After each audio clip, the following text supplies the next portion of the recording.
So నాన్న ఇవాళ మనం మానిటరీ పాలసీ చూస్తాం. సో ఫస్ట్ ఈ చాప్టర్ లో మనం మనీ డిమాండ్ మనీ సప్లై చూసాం. సో ఈ మనీ డిమాండ్ అండ్ మనీ సప్లైని ఒక సెంట్రల్ బ్యాంక్ రెగ్యులేట్ చేస్తుంది, రైట్? సో ఎందుకు రెగ్యులేట్ చేస్తుంది, ఏ విధంగా రెగ్యులేట్ చేస్తుంది, ఏ ఛానల్స్ ని యూజ్ చేసుకుంటుంది అనేది మనం ఈ చాప్టర్ లో చూస్తాం. సో దీన్నే ఇలా రెగ్యులేట్ చేయడాన్ని, అంటే డిమాండ్ అండ్ సప్లై ఆఫ్ మనీని రెగ్యులేట్ చేయడాన్ని మానిటరీ పాలసీ అంటాం. సో మానిటరీ పాలసీ డెఫినేషన్ చూస్తే, రైట్, సో మీనింగ్ కనుక చూసినట్లయితే, so monetary policy is a program of action undertaken by monetary authorities, normally the central bank. నన్ను వినబడుతుంది కదా అందరికి? Yes, sir. So it is a program undertaken by central bank to control and regulate demand and supply of money, right? So demand and supply of money with public and credit flow. అంటే అప్పు ఎవరికి అందాలి, ఎంత అందాలి, right? So ఏ sectors కి credit అనేది ఇవ్వకూడదు, regulation కానివ్వండి, ఇంట్రెస్ట్ రేట్స్ కానివ్వండి. సో దీన్ని అలాగే పబ్లిక్ చేతిలో అవైలబుల్ గా ఉండే మనీని రెగ్యులేట్ చేస్తుందంట. So nothing but demand and supply of money with public and credit flow to achieve pre determined macro economic goals, right? So ఈ మ్యాక్రో ఎకనామిక్ గోల్స్ ఏంటి అంటే ఎకనామిక్ గ్రోత్ రేట్ కానివ్వండి, right, అలాగే debt management కానివ్వండి, అలాగే long term interest rates. So interest rates అనేవి moderate గా ఉండాలి, మరీ హై ఉండకూడదు, మరీ లో ఉండకూడదు. So moderate long term interest rates కానివ్వండి, ఎక్స్చేంజ్ రేట్ స్టెబిలిటీ కానివ్వండి, రైట్, యుఎస్ రూపీ డాలర్ కానివ్వండి, లేకపోతే పౌండ్ రూపీ కానివ్వండి, ఎన్ రూపీ కానివ్వండి. సో ఈ ఎక్స్చేంజ్ రేట్ స్టెబిలిటీ అచీవ్ చేయడం కానీ, అలాగే balance of payments equilibrium, right, deficit లేకుండా, right, balance of payments equilibrium అనేది సాధించడం. ఇలా నెంబర్ ఆఫ్ ఆబ్జెక్టివ్స్ ని అచీవ్ చేయడం కోసం మానిటరీ పాలసీ, రైట్, ఎప్పటికప్పుడు మాడిఫై చేస్తూ ఉంటారు, right? So it is a program undertaken by central bank to control and regulate demand and supply money with public and credit flow to achieve predetermined macroeconomic goals. So macroeconomic goals అంటే number of macroeconomic goals ఉన్నాయి. Employment creation అవ్వచ్చు, inflation తగ్గించడం కావచ్చు, price stability కావచ్చు. So number of goals ఉన్నాయి మనకి. So ఈ monetary policy యొక్క ఫ్రేమ్ వర్క్ చూస్తున్నాను. తర్వాత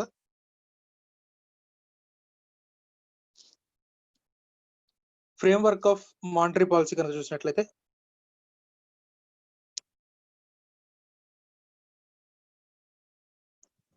మూడు పార్ట్స్ ఉంటాయి నా. First part objectives,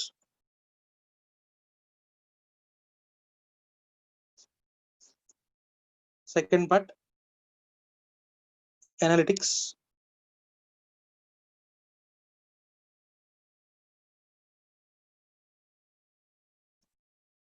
third operating procedure.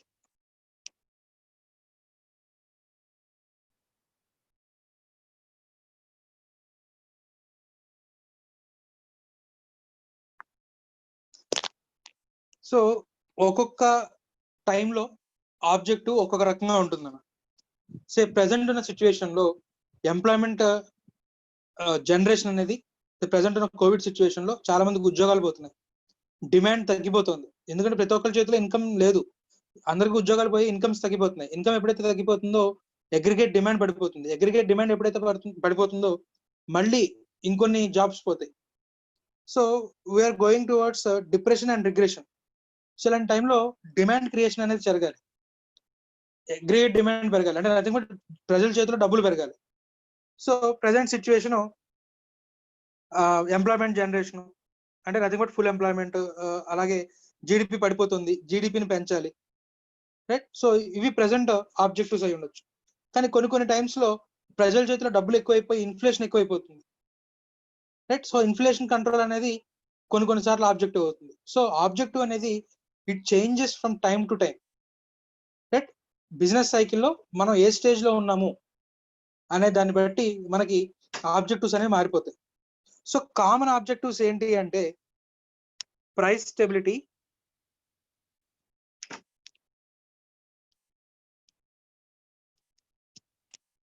రెండు full employment,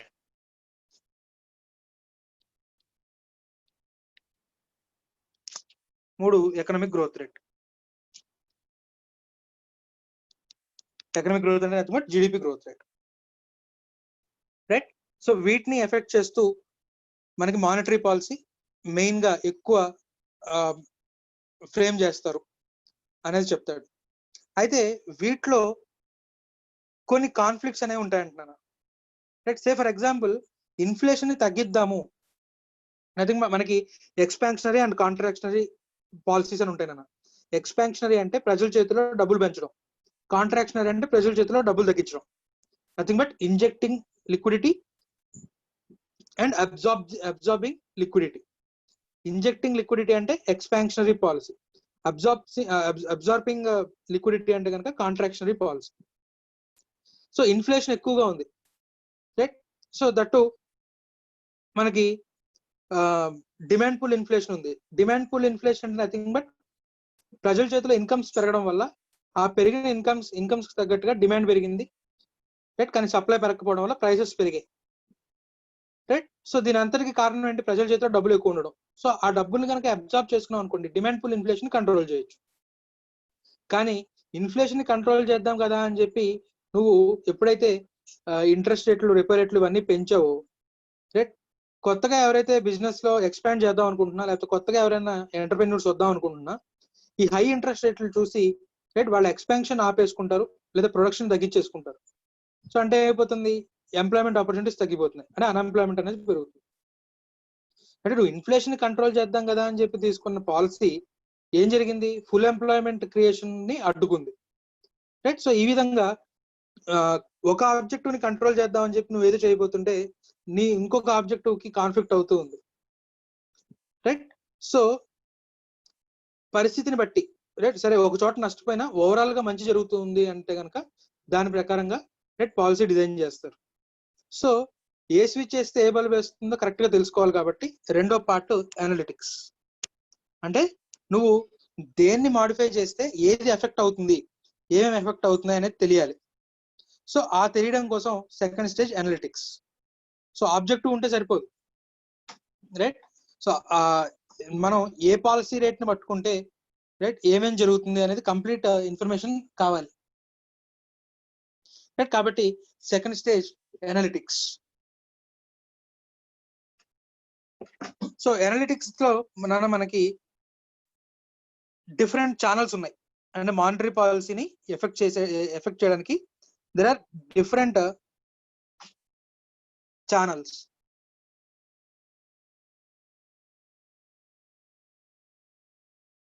Interest rate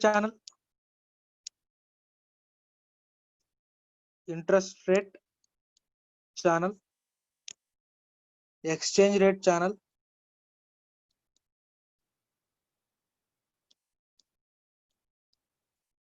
bank lending channel or quantum channel, and asset price channel.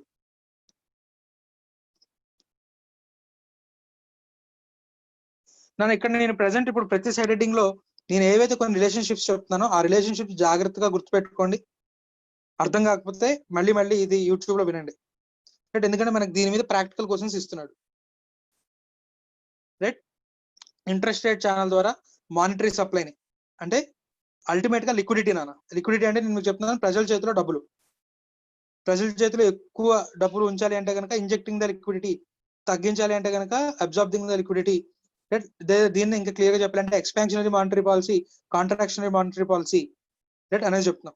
So interest rate లో ఏం చేస్తే ఎక్స్పాన్షన్ అవుతుంది, ఏం చేస్తే కాంట్రాక్షన్ అవుతుంది, అలాగే ఎక్స్చేంజ్ రేట్స్ ఎలా ఎఫెక్ట్ చేస్తాయి మానిటరీ పాలసీని, అంటే మనీ సప్లైని, రైట్? అలాగే బ్యాంక్ ఛానల్ రేట్ ఎలాగా మనకి ఎఫెక్ట్ చేస్తుంది. సో అనేది మనకి కొన్ని రిలేషన్షిప్స్ చెప్తాను, రైట్? జాగ్రత్తగా గుర్తుపెట్టుకోండి. ఫస్ట్ది ఇంట్రెస్ట్ రేట్ ఛానల్.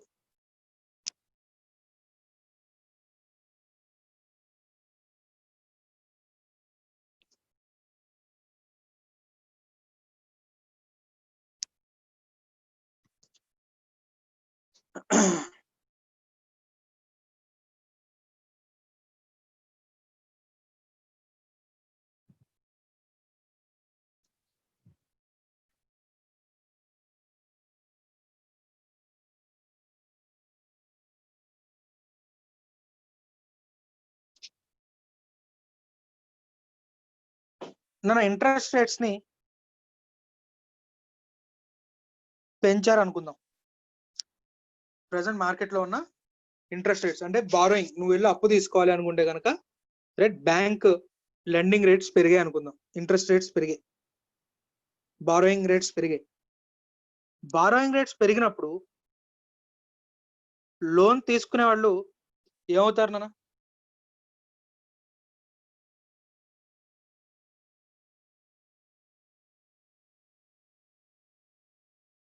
బారోయింగ్స్ ఏమవుతాయి సిద్ధు? తగ్గుతాయి సార్. ఏమవుతాయి నాన్న? తగ్గుతాయి సార్. సో బారోయింగ్స్ తగ్గుతాయి. బారోయింగ్స్ తగ్గినప్పుడు మరి అంటే ఇక్కడ మళ్ళీ మనకి రెండు,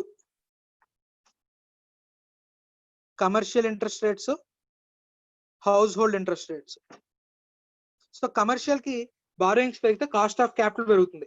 కాస్ట్ ఆఫ్ క్యాపిటల్ పెరిగినప్పుడు వాడు కొత్త ప్రాజెక్ట్స్ అండర్టేక్ చేస్తాడనా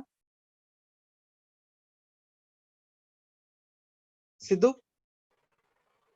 చెయ్యదు సార్. సో ఎక్స్పాన్షన్ కానీ లేదా ప్రాజెక్ట్స్ కానీ తగ్గుతాయి. సో ప్రాజెక్ట్స్ తగ్గడం వల్ల ఎంప్లాయ్మెంట్ ఆపర్చునిటీస్ ఏమవుతాయి నాన్న? వినబడలేదు నాన్న. తగ్గుతాయి. సరే, నెక్స్ట్ హౌస్ హోల్డ్స్ కి ఇంట్రెస్ట్ రేట్లు పెరిగాయి. గంగాధర్, హౌస్ హోల్డ్స్ కి ఇంట్రెస్ట్ రేట్లు పెరిగాయి. హౌసింగ్ లోన్స్ తీసుకునే వాళ్ళు పెరుగుతారా తగ్గుతారా? తగ్గిపోతారు. కార్లు బైక్స్ లోన్ తీసుకునే వాళ్ళు, లోన్ తీసుకుని కొనుక్కునే పెరుగుతారా తగ్గుతారా?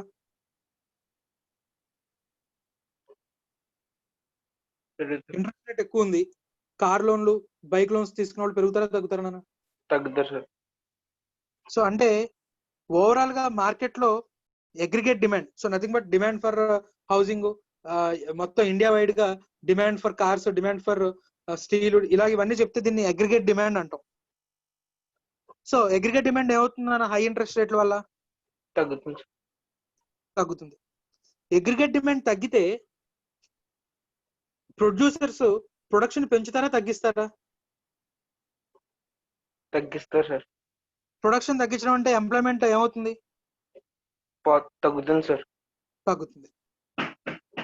సో అంటే ఇంట్రెస్ట్ రేటు కొంచెం మారినా సరే అల్టిమేట్ గా అది ఎంప్లాయ్మెంట్ ఆపర్చునిటీస్ మీద ఎఫెక్ట్ చూపిస్తుంది, రైట్? సో ఇది ఎక్స్పాన్షనరీ పాలసీయా కాంట్రాక్షనరీ పాలసీయా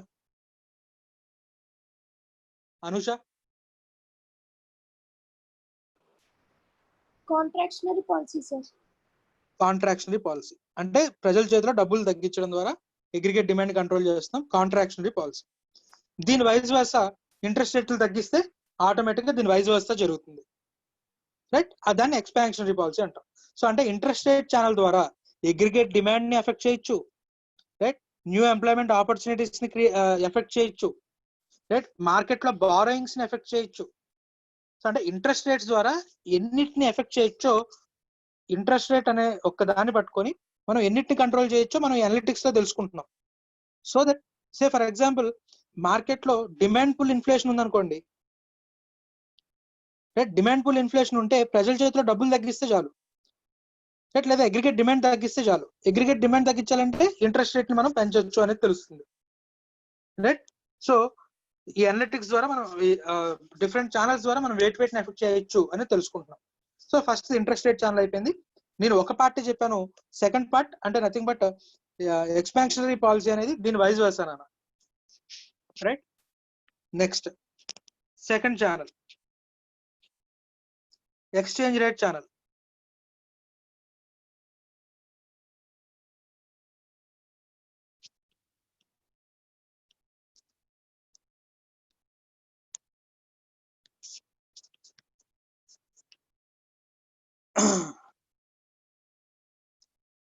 సో కాసేపు ఇన్ఫ్లేషన్ గురించి పక్కన పెట్టి ఆలోచిద్దాం నాన్న. ఇండియాలో ఇంట్రెస్ట్ రేట్స్ ఎక్కువ ఉన్నాయి. సో లెండింగ్ రేట్స్ ఎక్కువ ఉన్నాయంటే నాన్న, నేను డిపాజిట్ చేస్తే వచ్చే ఇంట్రెస్ట్ రేట్ కూడా ఎక్కువే ఉంటుందా ఉండదా?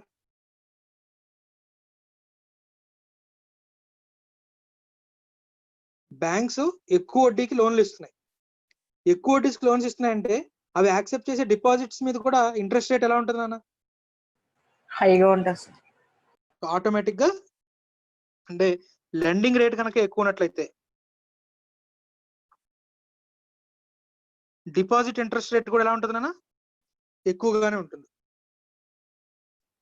సో డిపాజిట్ ఇంట్రెస్ట్ రేట్ ఎక్కువగా ఉన్నప్పుడు రైట్ ఫారినర్స్ కూడా అట్రాక్ట్ అవుతారా లేదా ఇండియాలో ఇన్వెస్ట్ చేయడానికి? సాయిగ్రన్ సార్ ఇంట్రెస్ట్ రేట్ ఎక్కువ ఉంటే కనుక మనకి ఫారినర్స్ కూడా అట్రాక్ట్ అవుతారు ఇండియాలో ఇన్వెస్ట్ sir. చేయడానికి.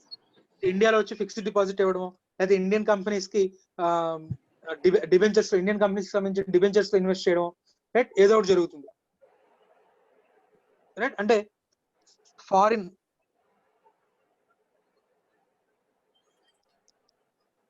ఇన్వెస్ట్మెంట్స్ ఏమవుతాయినా పెరుగుతాయి. పెరుగుతాయి. ఫారిన్ ఇన్వెస్ట్మెంట్స్ పెరగడం అంటే ఇండియాలోకి డాలర్ ఇన్ఫ్లో వస్తుంది. ఫారిన్ రిజర్వ్స్ కూడా పెరుగుతాయి. డాలర్ అనేది ఇన్ఫ్లో. ఇప్పుడు ఫారినర్ డైరెక్ట్ గా వచ్చి డాలర్ ఇండియాలో ఖర్చు పెట్టగలనా? నో సార్, అంటే వాడు ఏం చేయాలి? డాలర్ ని ఏం చేయాలి? రూపీగా కన్వర్ట్ చేయాలి. రూపీగా కన్వర్ట్ చేయాలంటే డాలర్ ని ఏం చేయాలి? సెల్ చేసి Sell. రూపీని పర్చేస్ చేయాలి. రూపీని పర్చేస్ చేయడం జరుగుతుంది అంటే రూపీకి డిమాండ్ ఏమవుతుందనా? పెరుగుతుంది సార్. రూపీ డిమాండ్ ఇంక్రీజ్ అవుతుంది. రూపీ డిమాండ్ ఇంక్రీజ్ అవుతుంటే కనుక రూపీ స్ట్రాంగ్ అవుతుంది. అవునా? Yes sir. సో రూపీ అనేది అప్రిషియేషన్ అంటాం దాన్ని. రూపీ అనేది అప్రిషియేట్ అవుతుంది. రైట్, ఓకే, బానే ఉంది. సో రూపీ అప్రిషియేట్ అవుతుంది కదా సార్, మంచిదే. రైట్, సో ఇంట్రెస్ట్ రేట్లు ఎక్కువ ఉండడం వల్ల రైట్ ఫారిన్ ఇన్వెస్ట్మెంట్స్ పెరుగుతున్నాయి. ప్రతి ఒక్కళ్ళు కూడా ఇండియాలో వచ్చి ఇన్వెస్ట్ చేస్తున్నారు. ఆ ఇన్వెస్ట్మెంట్స్ అన్నది డాలర్స్ కానీ వాటిని సెల్ చేసి రూపీని కొంటున్నారు. రైట్, సో ఇప్పుడు రూపీ అప్రిషియేట్ అవుతుంది, బానే ఉంది. రైట్, కానీ రూపీ అప్రిషియేట్ అయితేనా ఏం జరుగుతుందో చూద్దాం.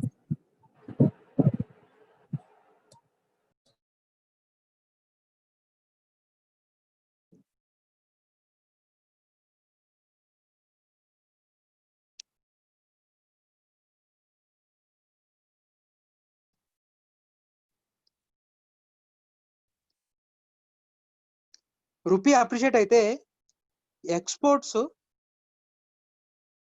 కాస్ట్లీ అవుతాయి, ఇంపోర్ట్స్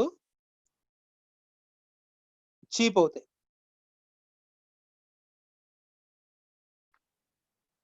రైట్, రూపీ కనుక అప్రిషియేట్ అయితే ఎక్స్పోర్ట్స్ కాస్ట్లీ అవుతాయి, ఇంపోర్ట్స్ చీప్ అవుతాయి. రైట్, దానికి ఒక చిన్న ఎగ్జాంపుల్ చెప్పుకుందాం. Case 1, case 2.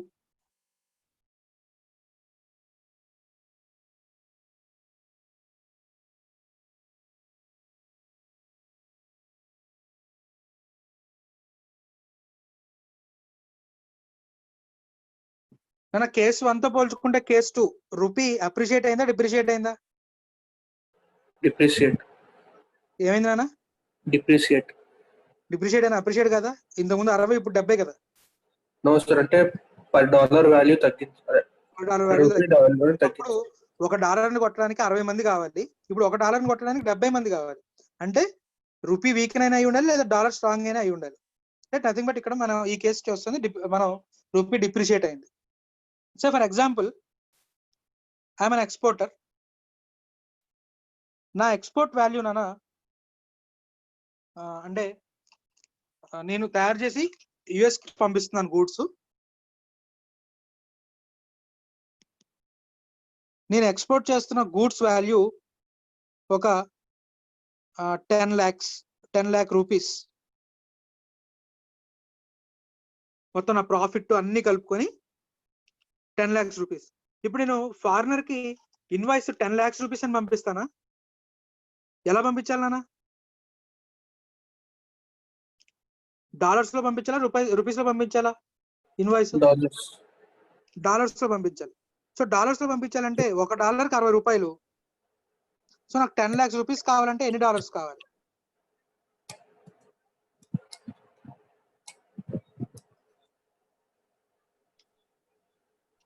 ఎన్ని డాలర్స్ కావాలి నాన్న? 16,667. $1కి $60 అయితే రైట్, నాకు కావాల్సిన 10 lakhs కోసం ఎన్ని డాలర్స్ అనేది క్వశ్చన్ అయితే కనుక క్రాస్ మల్టిప్లికేషన్ ద్వారా ఎంత వచ్చింది అన్న యూఎస్ డాలర్స్? 16,667. 1667 US dollars. ఈ కేసులో 70 రూపీస్ కేసులో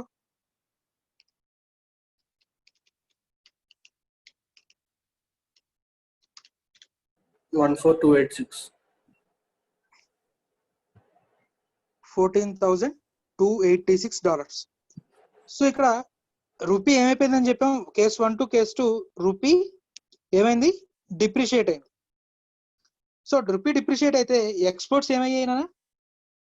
ఇంతకు ముందు ఇన్వాయిస్ $16,000, ఇప్పుడేమో $14,000. సో కేసు 1 లో యుఎస్ కి ఎక్స్పోర్ట్స్ పెరుగుతాయా? కేసు 2 లో యుఎస్ కి ఎక్స్పోర్ట్స్ పెరుగుతాయా?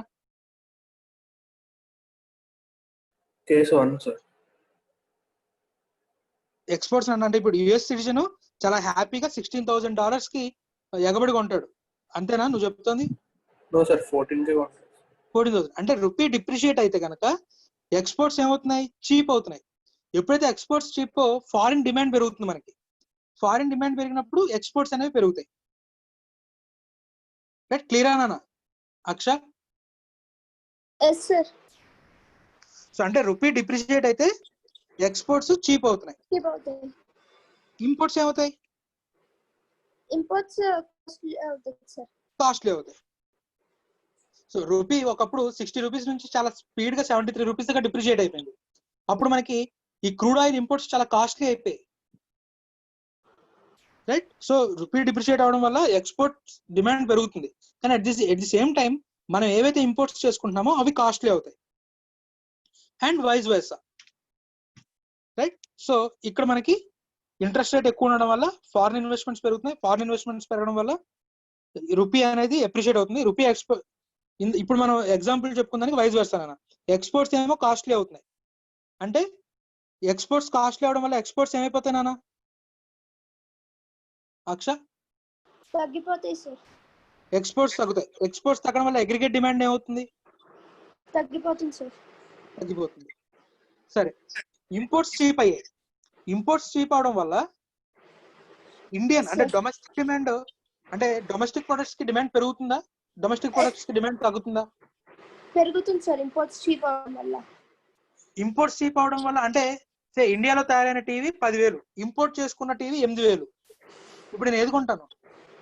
ఇంపోర్ట్ చేసుకుంది సార్. ఇంపోర్ట్ చేసుకుంది అంటే ఇండియాలో తయారు చేసుకున్న వాటికి డిమాండ్ ఏమైంది? తగ్గిపోయింది సార్.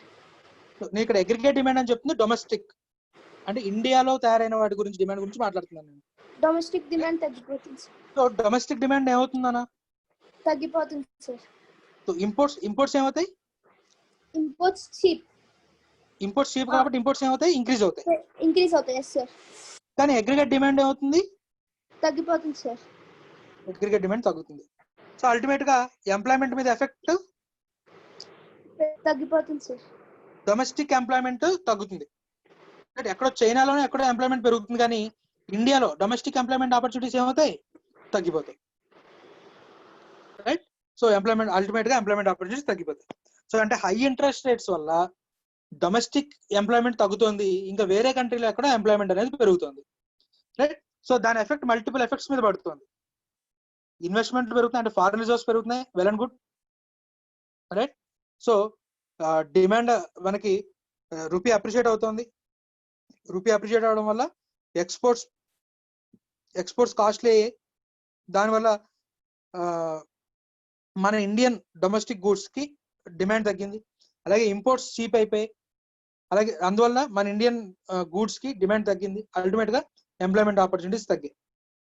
రైట్, ఈ చైన్ ఆఫ్ రియాక్షన్ జరిగి అల్టిమేట్ గా ఎంప్లాయ్మెంట్ మీద ఎఫెక్ట్ పడింది.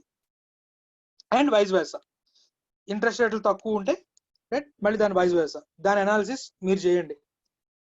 Next third channel quantum channel or bank lending channel.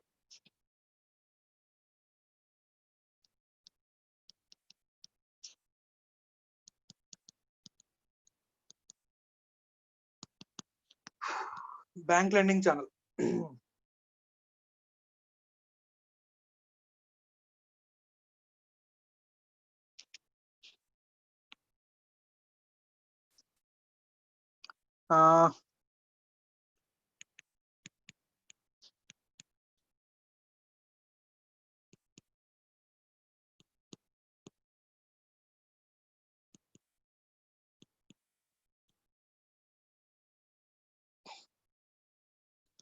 Bank దగ్గర లెండబుల్ రిసోర్సెస్ తగ్గాయి అనుకోండి, బ్యాంక్ దగ్గర లెండబుల్ రిసోర్సెస్ తగ్గాయి. ఎలా తగ్గిస్తారు? సిఆర్ఆర్ రేటు ఎస్ఎల్ఆర్ రేట్ని పెంచడం ద్వారా బ్యాంక్ దగ్గర లెండబుల్ రిసోర్సెస్ తగ్గిస్తారు. సో బ్యాంక్ దగ్గర లెండబుల్ రిసోర్సెస్ తగ్గించినప్పుడు బారోయింగ్స్ ఏమవుతాయి నాన్న?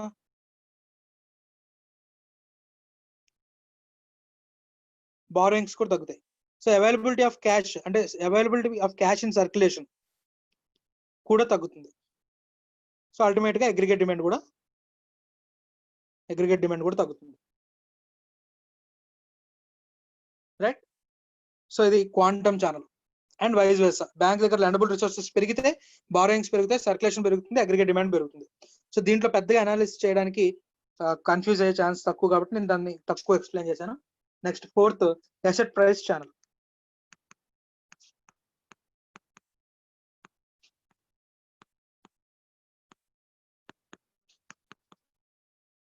సో అసెట్ ప్రైస్ ఛానల్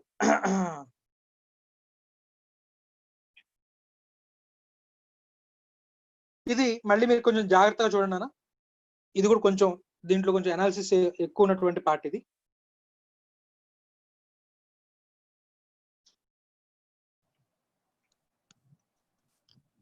ఇండియాలో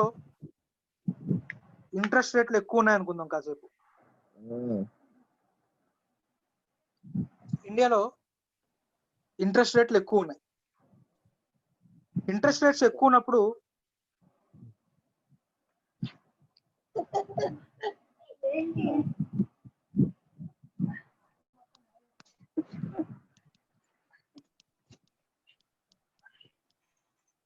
సో ఇంట్రెస్ట్ రేట్ ఎక్కువ ఉన్నప్పుడు సే ఒక కంపెనీ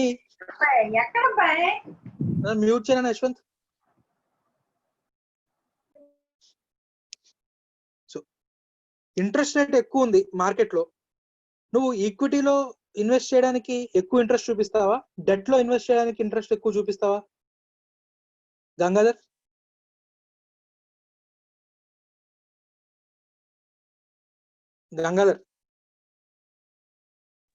సార్ ఇంట్రెస్ట్ రేట్ ఎక్కువ ఉంది, ఎక్కువ ఇస్తానని చెప్తున్నాను డిబెంచర్ మీద. సో నువ్వు డిబెంచర్ వైపు అట్రాక్ట్ అవుతావా, ఈక్విటీ వైపు అట్రాక్ట్ అవుతావా? Debenture sir. సో ఈక్విటీ వైపు ఎందుకు అట్రాక్ట్ కావు? ఇంట్రెస్ట్ అదే ప్రాఫిట్ డివిడెండ్ ఇస్తాను, దట్టు కూడా ఎంత డివిడెండ్ ఇస్తాడో చెప్పడు మళ్ళీ. కాబట్టి ఓకే ఇంట్రెస్ట్ రేట్ ఎక్కువ వస్తుంది కాబట్టి ఎక్కువ దేని వైపు అట్రాక్ట్ అవుతారు నాన్న? డెట్ ఇన్స్ట్రుమెంట్స్ వైపు అట్రాక్ట్ అవుతారు. అంటే demand for debt instruments increase.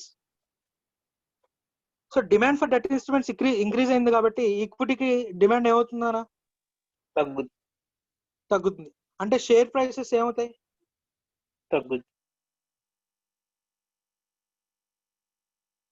Share prices ఏమవుతాయి?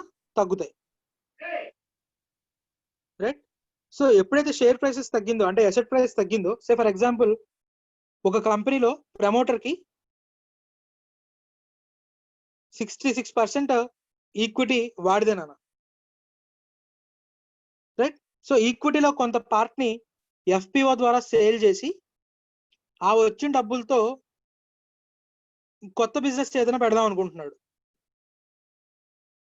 రైట్. ప్రెసెంట్ వాడి కంపెనీలో ఉన్న షేర్స్ ని సేల్ చేసి ఆ వచ్చిన డబ్బులతో, దీన్ని ఎఫ్పిఓ అనకూడదు, ఆఫర్ ఫర్ సేల్ అంటాం, ఓఎఫ్ఎస్. ఆఫర్ ఫర్ సేల్ ద్వారా మనీ రైజ్ చేసి ఈక్విటీ అమ్మేసి మనీ రేస్ చేసి దాంతో కొత్త బిజినెస్ పెడదాం అనుకుంటున్నాడు. కానీ ప్రెసెంట్ షేర్ ప్రైసెస్ ఎలా ఉన్నాయి నాన్న?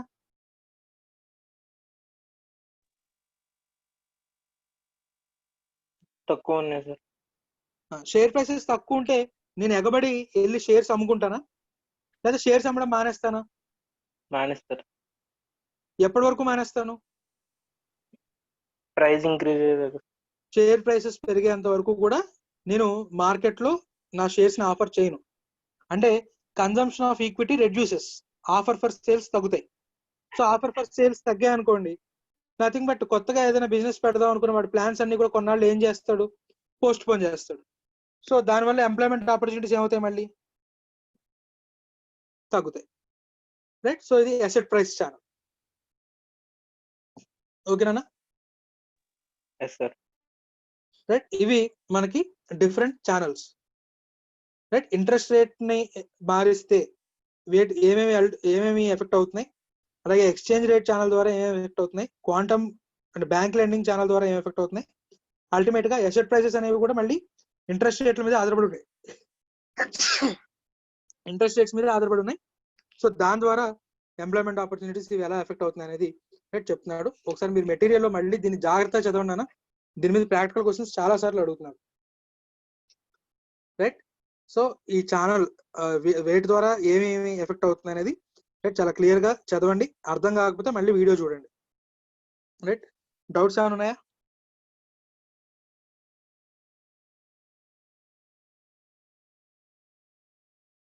సెషన్ ఎండ్ చేస్తున్నాను. మిగతా నెక్స్ట్ క్లాస్ లో చూద్దాం.